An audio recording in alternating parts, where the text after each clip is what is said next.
Hyvää päivää. Tänään luemme kirjan Maisan kaupunkiloma. Maisan kaupunkiloma. Sen on kirjoittanut Lucy Cousins.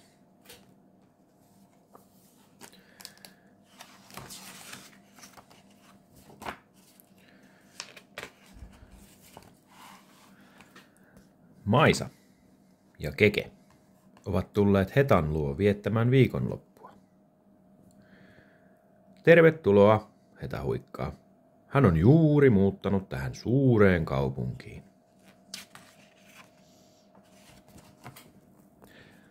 Kaduilla käy kova vilske, mikä äänten sekamelska. Ja miten paljon liikennettä ja valtavan suuria taloja.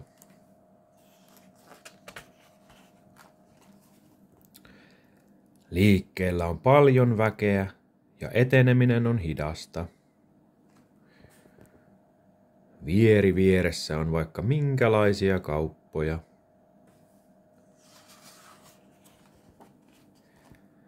Käydään tuossa lelukaupassa, Heta sanoo. Se on jättisuuri. Kun liikennevalo muuttuu vihreäksi, kadun voi ylittää turvallisesti.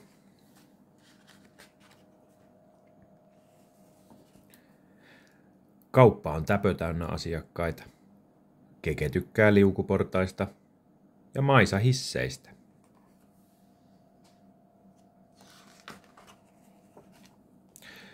Lelut ovat ihania. Keke haluaisi ostaa ne kaikki. Maisa tahtoo antaa yhden lelun Hetalle lahjaksi. Maisa maksaa ostoksensa, mutta apua! Minne muut ovat kadonneet? Maisa tahtoisi olla kotona turvassa. Oletko eksynyt? Kysyy kauppias. Maisa odottaa ystäviään, kuuluu pian kaiuttimesta. Siinähän sinä olet, Heta huudahtaa ja ottaa Maisaa tiukasti kädestä.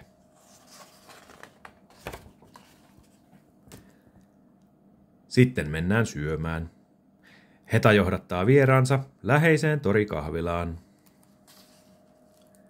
Katusoittaja säästää vieressä, kun ystävykset syövät yhteisen pizzan. Ruuan jälkeen käydään leikkipuistossa. Sielläkin on vilkasta.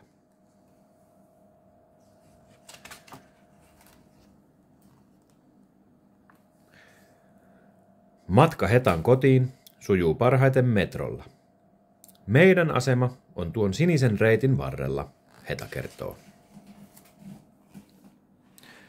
Vaunussa on ahdasta. Pitäkää hyvin kiinni.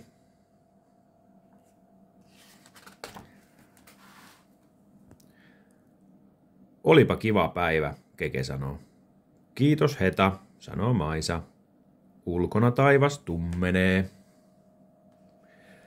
Mutta kaupungin valot loistavat yhä kirkkaina. Ne välkkyvät ja tuikkivat tauotta läpi koko yön. Sen pituinen se.